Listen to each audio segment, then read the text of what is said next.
거실의 공기는 썩은 고요 같았다. 벽에 걸린 시계가 똑딱거릴 때마다 내 심장은 그 소리를 쫓아 더 세게 뛰었다. 그러나 그건 두려움이 아니라 치밀어 오르는 분노였다. 현관 앞 운동화 한 켤레가 아직도 거기에 있었다. 내 아들이 놓고 간 신발. 아니, 던져놓고 간 신발. 내게 돈을 달라며 행패 부리던 그 입술과 집을 뛰쳐나가던 발걸음의 흔적이 그대로 남아 있었다. 나는 신발코를 발로 세차게 차버렸다. 신발은 한 뼘도 움직이지 않았다. 그 완강한 모습이 밉살스러웠다. 나는 주방 싱크대를 내리쳤다. 금이 간 머그컵이 덜컹이며 쓰러졌다. 벽의 초침은 멈추지 않고 나를 조롱하듯 소리를 이어갔다. 째깍, 째깍. 그 소리가 마치 내 잘못이지 하고 속삭이는 것 같았다. 남편이 갑자기 쓰러진 뒤 나는 병원과 일을 오가며 매일을 전쟁처럼 살았다. 그 와중에 아이는 혼자 밥을 먹으며 불만을 쌓았다. 나는 알았다. 알면서도 모른 척했다. 엄마, 집 얻을 돈 줘. 여자친구랑 살 거야. 그날 그 말이 내 귀에 들어왔을 때 나는 이미 한계에 다다라 있었다. 나는 대답 대신 등을 돌렸다. 그리고 그 순간 그 애는 변해 있었다. 차갑게, 잔인하게, 낯선 얼굴로. 엄마, 문 밖에서 들려오는 목소리가 지금도 내 분노를 다시 불러낸다. 예전 같으면 설득이라도 했을 것이다. 하지만 이제 나는 안다. 아이의 요구는 사랑이 아니라 거래였다. 나의 지친 어깨 위에 짐을 하나 더 얹는 협박이었다. 나는 현관문 비밀번호를 바꿔버렸다. 0627. 우리의 기념일을 4291로. 아무 의미 없는 숫자. 의미 따위는 이제 필요 없다. 의미는 칼날이고 나는 이미 수없이 베었다. 휴대폰 알림창이 켜진다. 엄마, 나야. 나는 답하지 않는다. 대신 녹음기를 켜두었다. 오늘 밤 내가 얼마나 분노했는지 내일이 내가 증거로 보게 될 것이다. 문을 두드리는 소리가 다시 울린다. 똑, 똑. 나는 문고리를 움켜쥔 채 중얼거린다. 돌아가라 했지.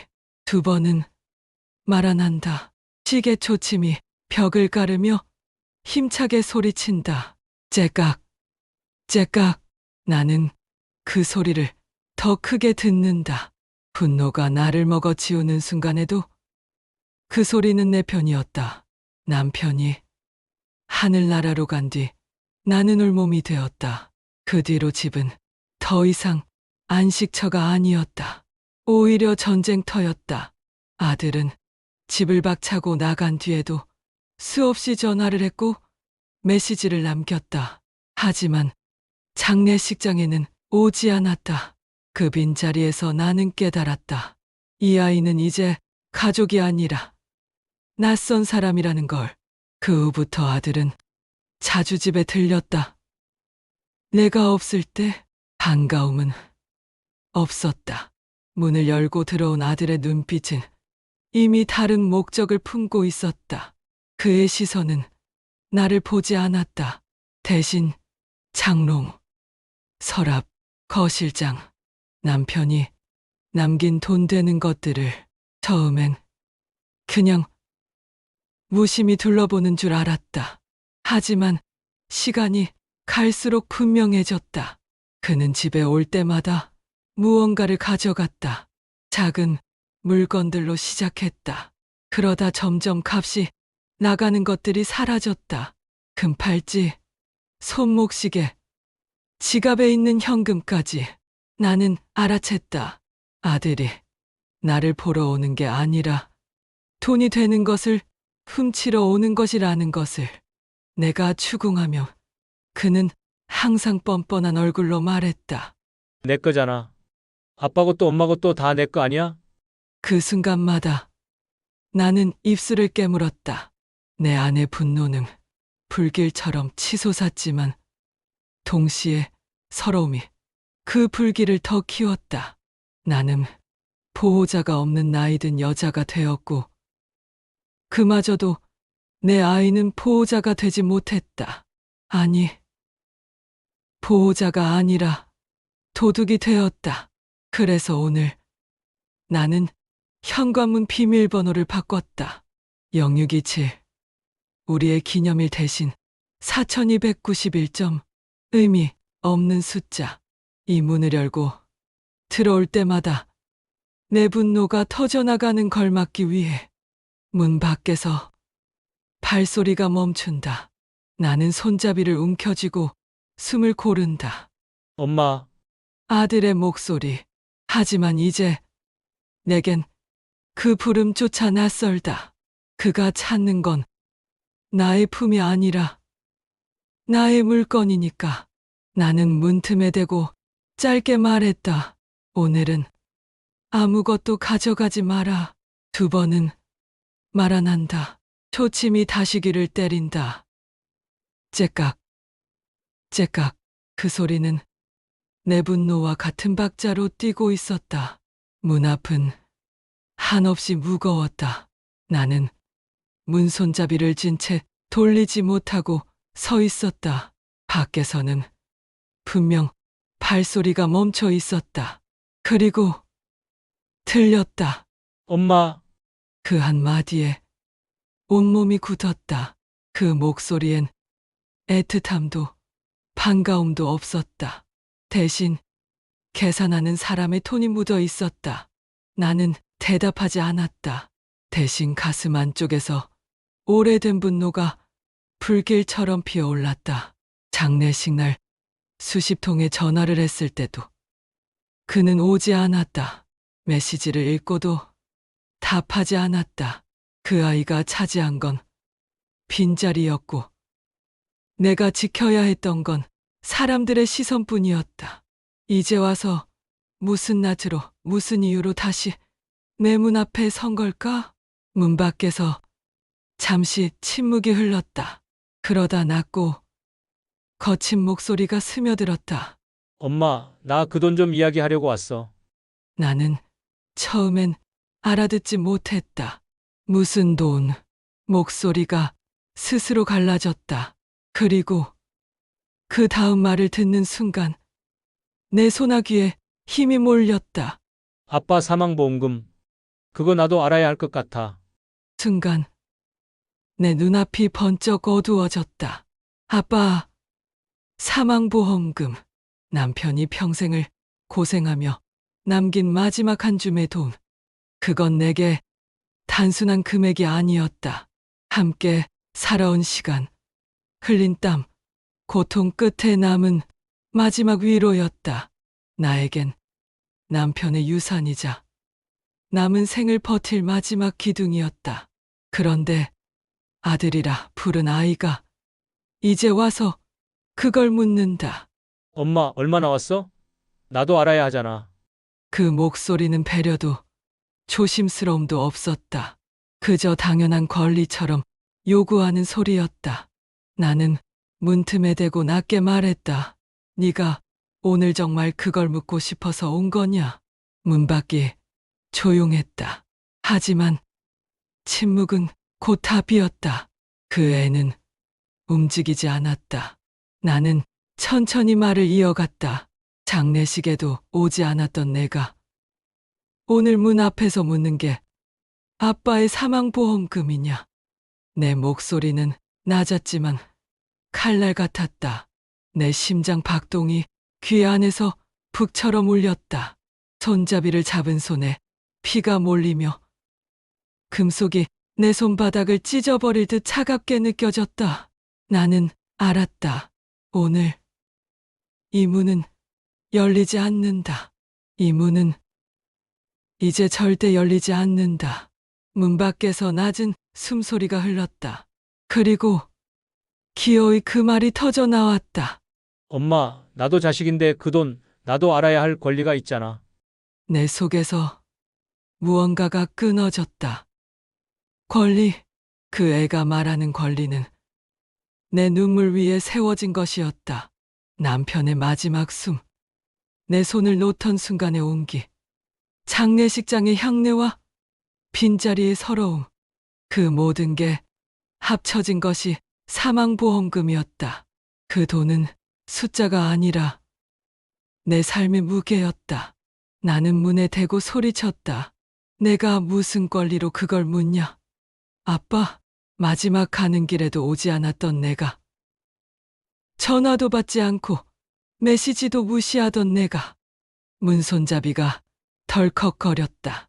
밖에서 아들의 손이 잡아당기고 있었다. 나는 두 손으로 손잡이를 더 세게 움켜쥐었다. 금속이 내 손바닥을 파고들었다. 엄마, 나도 힘들었어. 나도 살아야 하잖아. 문틈을 파고든 목소리는 애절하지 않았다. 그건 협박에 가까웠다. 살아야 한다는 말 뒤에 돈이 전부라는 뜻이 숨어 있었다. 살아야 한다고. 나는 웃음 섞인 울음을 터뜨렸다.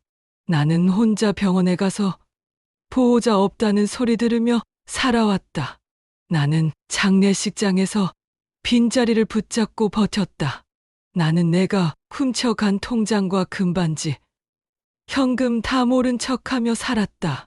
내가 가져간 건 돈이 아니라 나를 지탱하던 마지막 자존심이었다.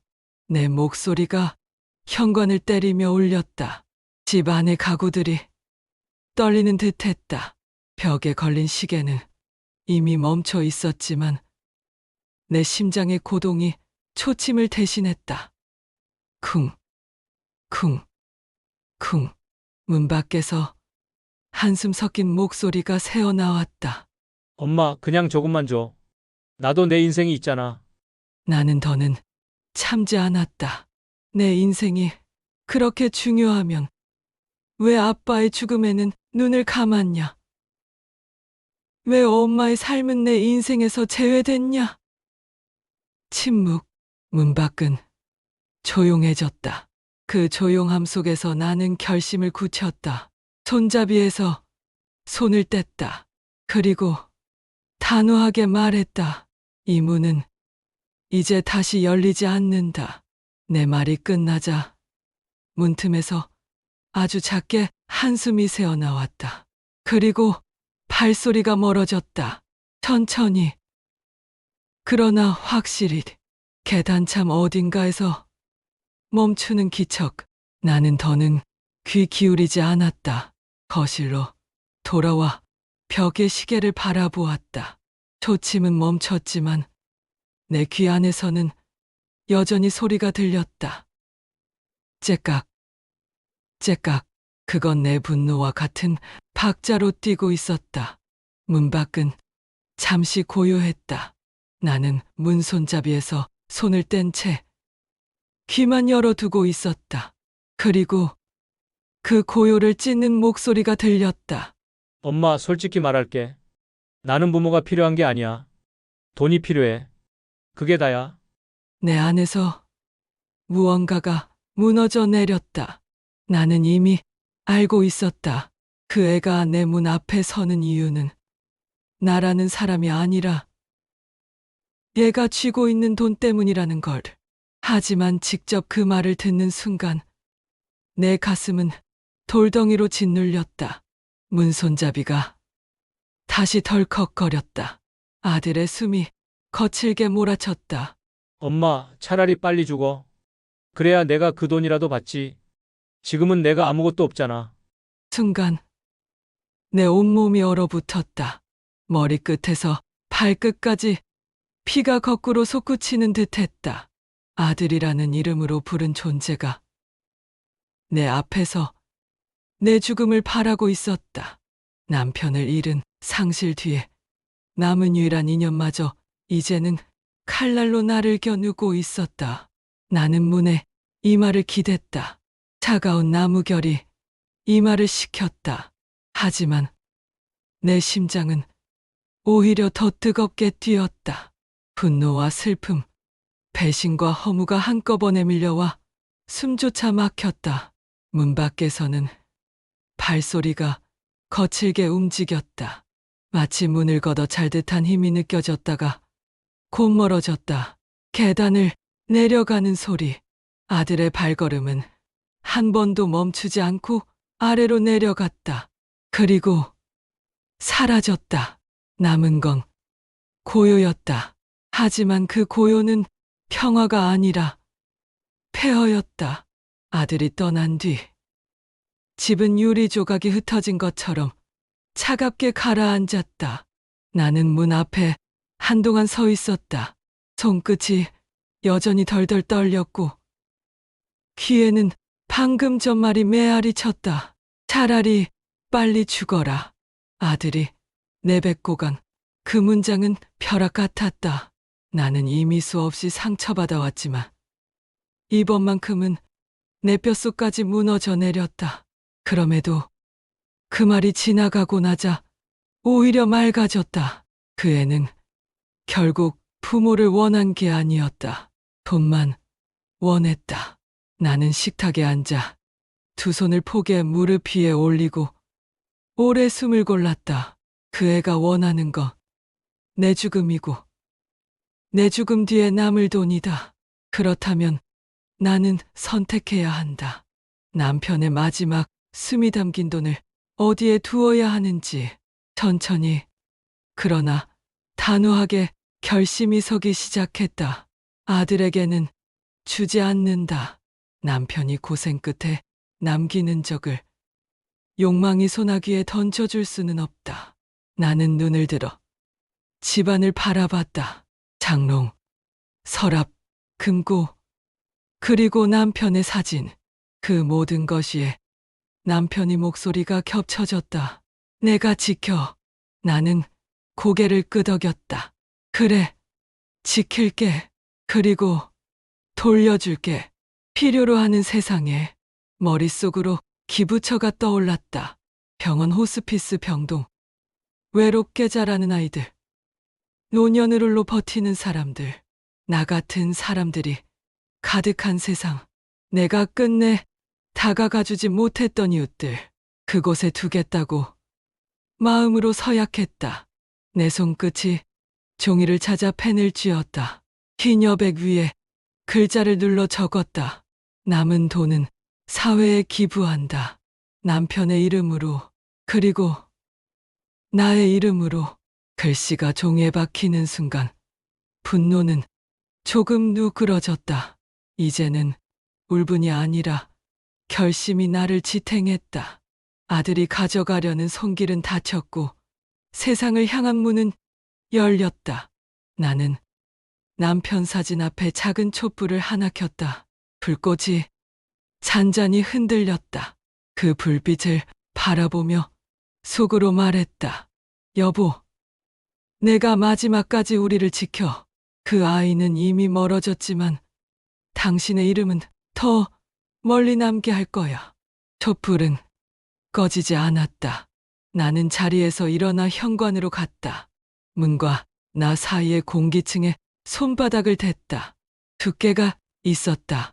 그 두께만큼 나는 이제 흔들리지 않았다. 이 문은 다시 열리지 않는다. 나는 마음속으로 단호히 다짐했다. 그리고 창문을 열어 바람을 들였다. 차가운 밤 공기가 폐를 채우며 오래된 먼지를 밀어냈다. 나는 눈을 감았다. 더 이상 두렵지 않았다. 닫힌 문 너머의 욕심은 내 것이 아니었다. 열린 바람 속의 다짐만이 나의 것이었다. 밤은 깊었다. 현관은 닫힌 채 집안은 고요했다. 나는 촛불 앞에서 눈을 감았다. 그러자 오래된 기억이 하나둘 열렸다. 아들의 발소리도 방금 전 그 차가운 말도 모두 의미해지고 대신 아주 작은 울음소리가 들려왔다. 저 울음, 분만실의 흰빛 속에서 작고 붉은 몸뚱이가 세상에 나왔다. 나는 그 울음소리에 힘을 얻어 몸을 일으켰고 남편은 눈물을 삼키며 그 작은 아이를 내 품에 안겼다. 작고 따뜻하고 연약한 존재. 그날 나는 세상을 얻은 기분이었다. 아기가 내 손가락을 움켜쥐던 감각이 아직도 선명하다. 그 작은 손이 얼마나 강하게 쥐었는지. 나는 그 순간 내가 지켜야 할 이유를 온몸으로 깨달았다. 밤마다 젖을 달라고 울던 아이. 내가 품에 안으면 곧 조용해졌다. 그 아이의 체온은 내 심장을 다시 뛰게 했다. 기저귀를 갈던 새벽.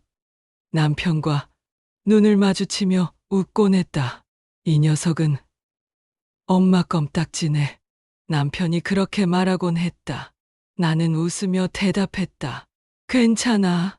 평생 껌딱지라도 좋아. 나는 지금도 기억한다. 아이가 처음 뒤집던 날, 처음 걸음을 떼던 날, 처음 내 이름을 부르던 날. 엄마, 그 한마디에 나는 세상 어떤 음악보다 큰 감동을 느꼈다. 그때 나는 몰랐다. 시간이 이렇게 아이를 바꾸고 나를 바꾸고 결국 우리 사이를 이렇게 멀어지게 만들 줄은. 나는 오랫동안 엄마라는 말이 영원할 줄 알았다. 하지만 아이는 커갔고 욕망을 알게 되었고 나는 늙어갔다. 그리고 오늘 그 아이는 문 앞에서 부모가 아닌 돈을 불렀다. 그럼에도 내 마음 어딘가에는 여전히 그 아이의 첫 울음이 살아있다. 아기가 나를 바라보며 두 눈을 반짝이던 그 순간 그 기억이 완전히 사라지지 않았다. 분노와 배신, 슬픔 위에도 여전히 남아있는 것은 그리움이었다. 나는 촛불 앞에서 손을 모았다. 아가야, 네가 나를 버려도 나는 너를 낳았던 순간을 버릴 수가 없다. 눈물이 눈가에 고였지만 울음은 터뜨리지 않았다. 눈물은 흘려보내고 나는 기억만 붙잡았다. 내가 사랑했던 건 지금 문 밖에서 욕망을 말하는 낯선 사내가 아니라 한때 내 품에서 잠들던 작은 아이였다. 그 아이는 내게 세상을 주었고 지금의 나는 그 세상을 돌려보내려 한다. 남은 돈은 사회로 간다. 남편의 이름으로, 내 이름으로. 아들이 아닌 누군가 이 아이를 살리는데 쓰이길 바랄 뿐이다. 그게 내가 끝까지 엄마로 남을 수 있는 유일한 길이었다. 나는 자리에서 일어나 시계를 바라봤다.